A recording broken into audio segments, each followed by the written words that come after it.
Tigil po ang aming pagtutok sa sitwasyon na ngayon na ating hinaharap tungkol sa bigas. Isasamantalahin ko na po itong pagkakataon na ito upang magpaliwanag kung ano ba ang mga nangyayari sa sektor ng bigas at kung ano ang ginagawa ng inyong pamahalaan. Na hindi namin makita ang magagandang dahilan kung bakit tataas ang presyo ng bigas. Lumalampas na 50 pesos ang bawat isang kilo. Ngayon, ang dahilan lamang dito ay talagang nandyan ang mga smuggler at saka ang mga hoarder. Ngunit ay pinapakialaman na ang merkado natin.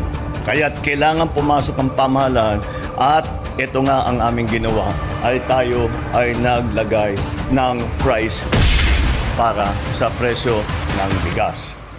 Kampanya sa paghuhuli ng mga smuggler